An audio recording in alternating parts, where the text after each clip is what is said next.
Well, today has seen a chorus of warnings and concern from European Union leaders over Boris Johnson's plans to override key elements of the Brexit deal. They spoke up as the government published the legislation that it admits would breach international law. Mr. Johnson insisted he was trying to preserve the Northern Ireland peace process, but one of its architects disagreed. The former Prime Minister, Sir John Major, said if Britain failed to keep its promises, we will have lost something beyond price that may never be regained.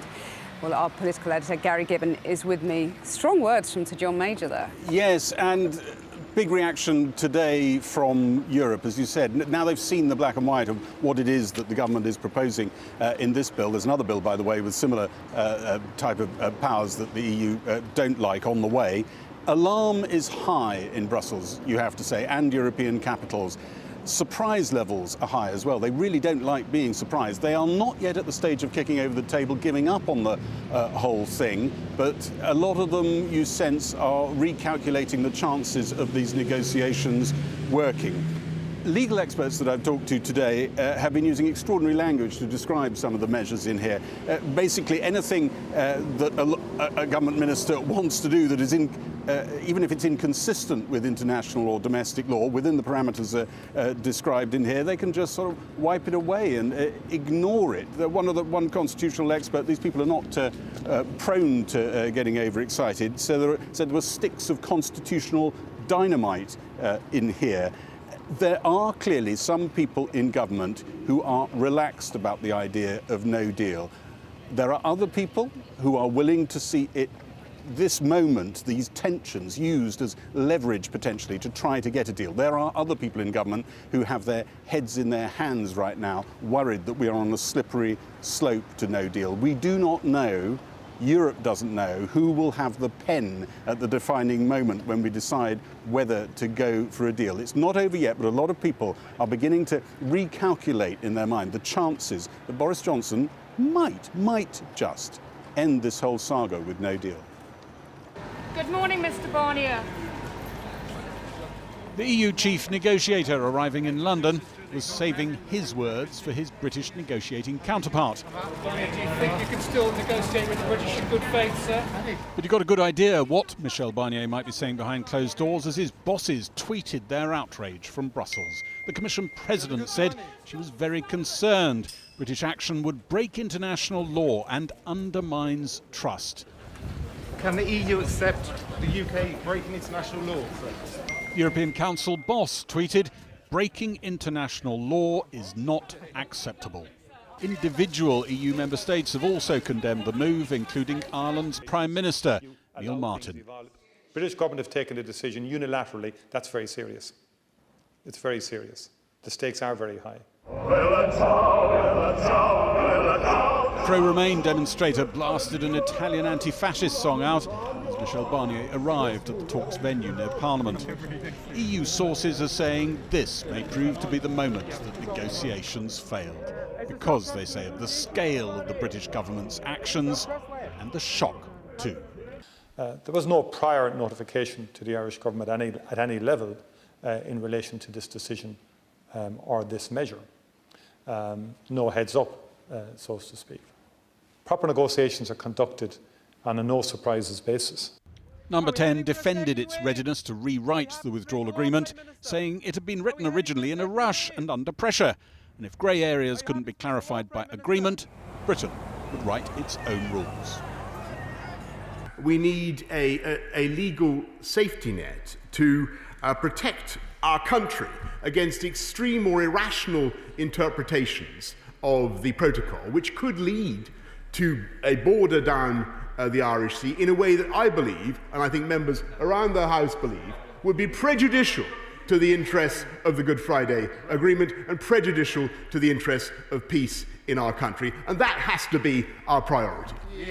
The former Prime Minister, Sir John Major, here campaigning with Tony Blair against Brexit in Northern Ireland, warned Boris Johnson he could be harming Britain's international standing forever.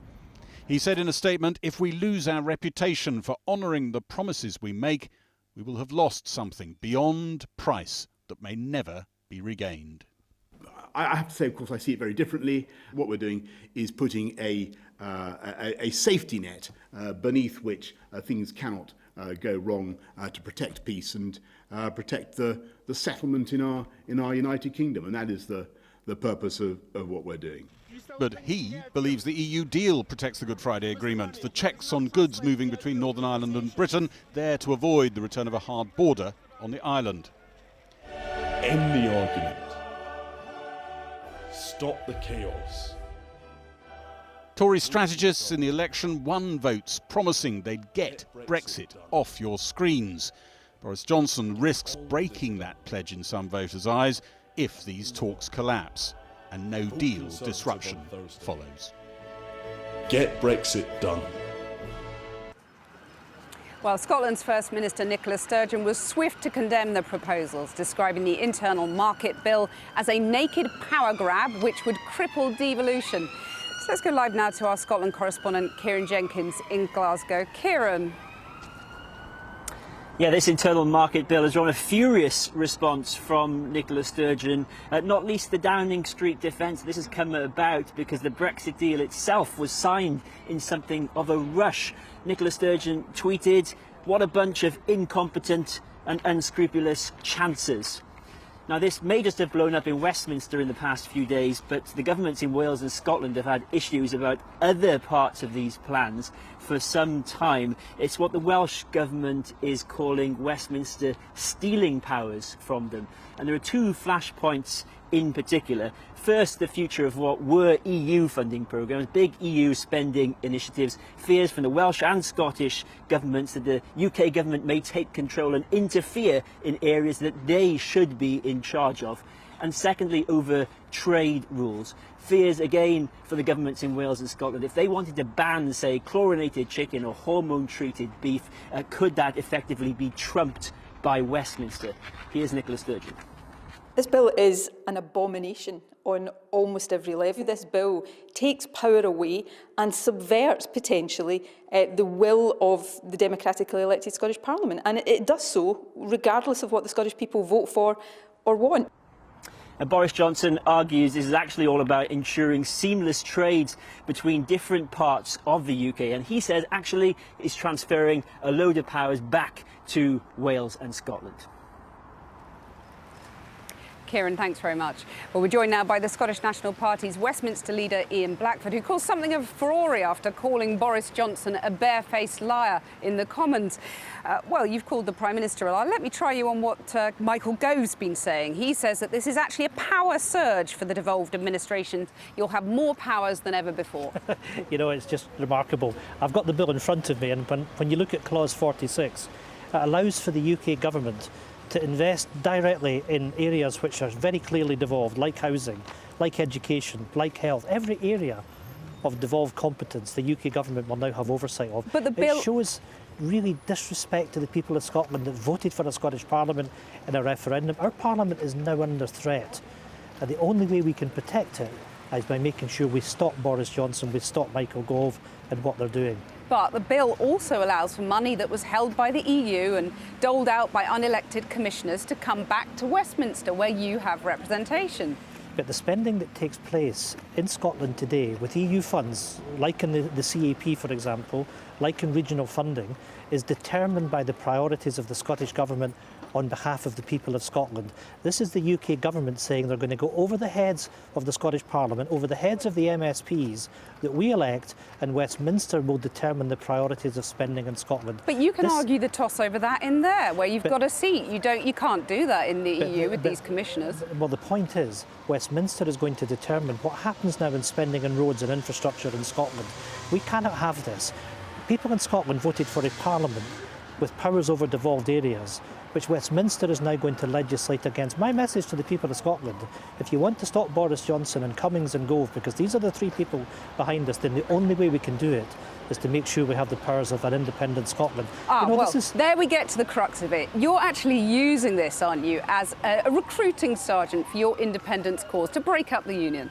We're not. What we're saying to the people of Scotland, we've had a parliament for over 20 years.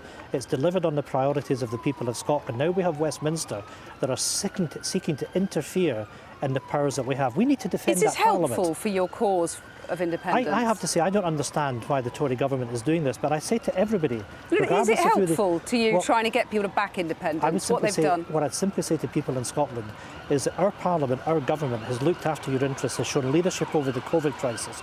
We now have to complete the job towards independence. Quite simply... Is it helpful, though, for that cause? Just answer me that. Well, the simple answer is if we don't do this, then our Parliament is going to lose authority. It is under attack by Boris Johnson, Dominic Cummings and Michael Gove. We have to protect it, and the only way we can protect it is by becoming independent. Is this bill helpful for your cause? I think it really demonstrates to the people of Scotland that independence is the only way that we can have responsibility over these devolved. Well, I regret that the UK government is doing this. They're doing our job for us in many respects. We're facing a Tory government that's acting in a way that's disrespecting the law internationally and disrespecting the law domestically. We can stop them. Right, how do you stop them? Do you, for example, have recourse to the courts to stop them? I mean, they've got a large majority in there. You're not going to block this bill, are you? Well, the simple fact of the matter is that this is disrespecting devolution, it's disrespecting the Scotland Act, it's disrespecting the referendum, so we'll look at all options. But the message to everybody in Scotland is we face an election next year to the Scottish Parliament. If the SNP win that election well, with a mandate for an independence referendum, with a bill on that referendum to come in front of the Scottish Parliament, let's, to use the phrase, take back control ourselves. Let's stop Boris Johnson taking a wrecking ball to devolution. Ian Blackford, thanks very much. Well, earlier I spoke to the First Minister of Wales, Mark Drakeford, and began by asking him whether he was celebrating because this was being billed as the biggest transfer of power in the history of devolution. Well, I'm afraid that is absolutely untrue. The powers that are being talked about are powers that have always been in Wales and Scotland from the very start of devolution. Powers are being taken away from devolved administrations in this bill. Taken away in a way that I believe is injurious to the United Kingdom. And instead of it being a voluntary association of four nations in which we agree a way forward, the Welsh Government, by the way, would be very committed to reaching an agreement. The UK Government has appointed itself a judge and the jury, and its message to everybody else is they will tell you what to do. Well, let me give you an example that the UK government is talking about. They're saying if you want Welsh lamb to be sold elsewhere in the UK after Brexit, or if, you know, the Scots whisky distillers want to buy barley from elsewhere in England, for example, that you need mutual recognition, you need a level playing field, and that's what this bill ensures. That makes sense, doesn't it? I agree with all of that. I'm absolutely in favour of a common market inside the United Kingdom. I'm absolutely in favour of a state aid regime that is common, fair and independently overseen across the whole of the United Kingdom. My argument is that the way to achieve that is by agreement, by all of us getting around the table and agreeing what those rules should be. That is very, very different from one part of the United Kingdom deciding that it will impose its idea of what is right and fair on everybody else, and that it will be the judge and jury of whether that system is working. Realistically, though, given the government's majority in Westminster, this bill will pass. What other, more desperate, really, options are open to you? Obviously, we will use the whole range of opportunities that are available to us to challenge this government, because if it does insist, if it rides roughshod over the refusal of consent by the Senedd here in Wales, and as I would anticipate by the Parliament in Scotland, to give the go-ahead to this bill, then what they will have won is a Pyrrhic victory. They will have forced a bill through and they will regret it at their leisure. We will do everything we can to persuade sensible people that there is a better way forward, and a government that was seriously interested in the future of the United Kingdom would not be operating in this way. Just finally, where do you think, as of tonight, what is the state of the Union? How imperiled, in your view, is it? Well, I think the Union is at greater peril than any time in my political lifetime. And here in Wales, where I think the case is able to be made for a devolved Wales in a successful United Kingdom, that argument becomes harder to mount and more difficult to persuade people of when we see a sort of bully boy tactics employed by the UK government, when discussion, agreement and a common way forward is obviously available to them, and we would be very committed to making that a success. Mark Drakeford, thanks very much. Well, the Internal Markets Bill has thrust the vexed issue of the border between Northern Ireland and the Republic right back to the centre stage in the Brexit negotiations. The UK government's plan to potentially backtrack on tariffs and customs checks has infuriated EU negotiators who warned it could sink a trade deal, as well as Irish politicians who claimed it could undermine the Good Friday peace agreement. Our business and global trade correspondent Paul McNamara is in Belfast for us now. Paul. Yeah, once again, Northern Ireland is at the heart of the Brexit negotiations. Now, it has to be said, there have been some cautiously optimistic voices today, mainly from unionist politicians. But among businesses we've been talking to today, they feel that a no-deal Brexit and hard borders are looking much more likely now. So there's been some anger, a little bit of fear, but most of all, confusion. Under these skies, you can't spot where one country ends and the other begins. Both goods and people move freely between the two, but as of today, many here are now questioning if that will still be the case post-Brexit, especially those who've built businesses and lives on the border. Where are we? We're in Northern Ireland right here. Yep. These hills are in the south of Ireland, and this farm and this hill is in the north of Ireland. Boxing up in Northern Ireland for delivery here, the rest of the UK, the Republic of Ireland, Europe and the world. Food supplements for horses is a global business with unknown costs post-Brexit. With what's happened in the last few days with Boris Johnson and this new law that they're pushing through Parliament, I mean, we're back to the old situation again. Nobody knows. I mean, is there a border in the Irish Sea? Is there going to be a hard border? I mean, it's a guessing game again. Brexit preparations here are causing stress. There may be 3 months left of negotiations, but there is already a cost to uncertainty. Is that costing you sales? Absolutely. It's costing me sales through uncertainty. People are unsure of where to lay their hand and where to forward order. There's no forward ordering now. You know, I mean, do I stay in Northern Ireland or do I move to the Republic of Ireland? Are you considering that? Absolutely. This is our warehouse. Me and another girl work here at the moment. Right now, Hannah's biggest export market is the Republic of Ireland. Under the withdrawal agreement, Northern Ireland stayed in the EU customs union, so goods could continue to flow freely over the border, all of which could be undermined now by the Internal Markets Bill. For some, necessity mixed with uncertainty has been the mother of invention. The reason why we're trying to grow our business as far as possible is to sort of combat this issue that's coming in with Brexit. Like, we really don't know, you know, will we survive? Like, it's just such an unknown question to us. To survive and remain at home on this borderland industrial estate, Hannah is now looking to export health foods to the US, Dubai and Australia. Economic growth, which is what the Prime Minister has promised his changes will deliver. At a regional growth event today in County Tyrone, the Democratic Unionist Party leader welcomed the Prime Minister's new stance cautiously. Well, I've always said when I'm asked about trust and Boris Johnson that I trust myself, and we will continue to make sure that we put forward the case for Northern Ireland. That's exactly what we're doing. We've been doing it right throughout the summer months. We've seen some changes that have come forward in the Internal Market Bill. We look forward to continuing the engagement so that we can represent the interests of the people of Northern Ireland, the consumers of Northern Ireland, and of course the businesses of Northern Ireland. Optimism not shared by Sinn Féin, who echoed the anger from the government south of the border and across the EU. I mean, we've sought out very hard from the very start to make sure that we afforded protections in the form of the protocol that meant no hard border, that meant protection of the all-island economy and protection of our peace process. And here we have a Tory government that are prepared to throw all of that in the bin for their own selfish interest. That fear for the peace agreement and a return to border checks isn't just political rhetoric. Back on our industrial estate on the border in Newry, the troubled past wasn't that long ago. 6 months from now, what are you hoping the relationship between the two countries will look like? Just free-flowing traffic is all I want to see, and peace. You know, peace between the north and south. You keep coming back to that. Is that a big thing playing on your mind? It is for us, yeah, down here, because when there's trouble, it was bad, you know. Yeah. So, yeah. Well, Paul, obviously the talk of no deal is very much in the air. What could that mean for business and the economy?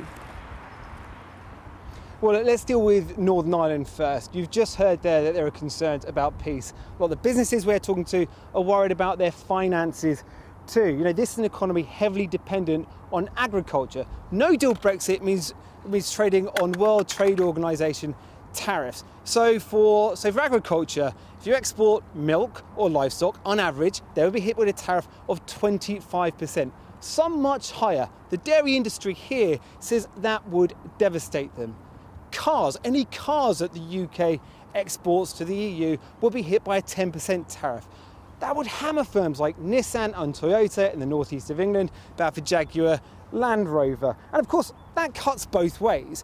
Germany sells more cars to the UK than anywhere else, so that wouldn't be good for them. And Boris Johnson says he does want a trade deal. He doesn't want that to happen, and a free trade deal is possible. Both sides say they don't want to return to hard borders. But right now, among the businesses here that we're talking to, they feel that both no deal Brexit and hard borders are looking much more likely than they were just a week ago.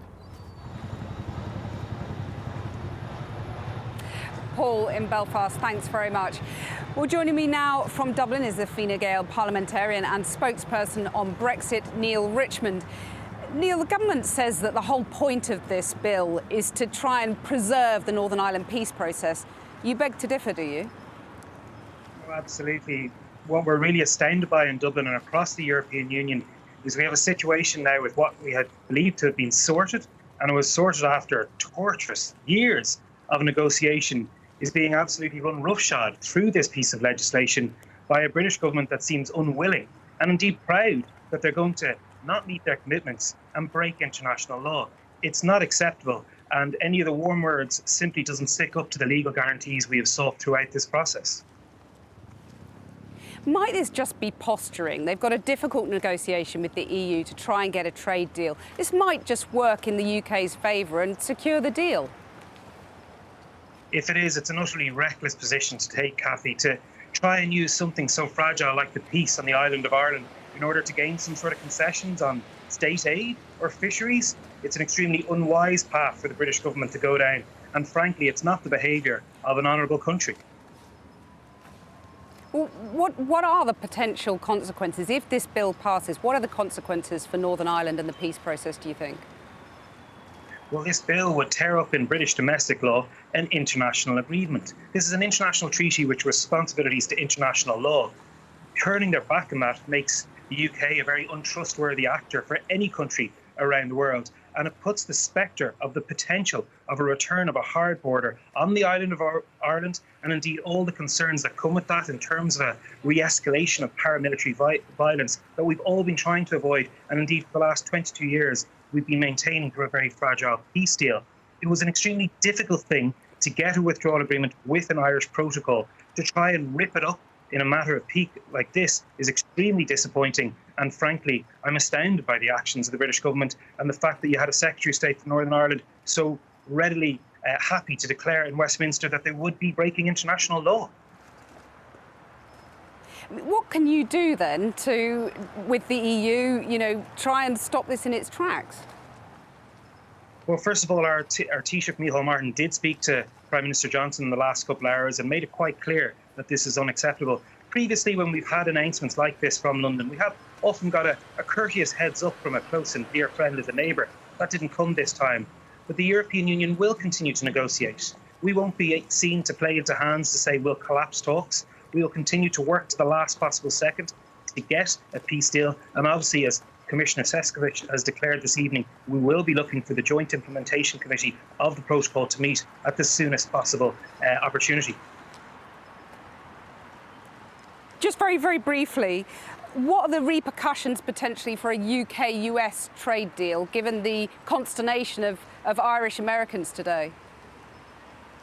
If the British government proceed with this piece of legislation and indeed they undermine the international treaty they've signed, there is absolutely zero chance the UK will ever get a trade deal with the US. We have seen today Congressman Richie Neal the chairman, very senior chairman of the House Ways and Means Committee, repeat the declaration that was made by Nancy Pelosi a number of months ago that there will be no trade deal between the UK and the US if the Good Friday Agreement is undermined. Let's be clear, it does not matter who is president, even though Joe Biden is coming out against this. Trade deals must be ratified by Congress. They must be ratified by Congressman Neil's committee.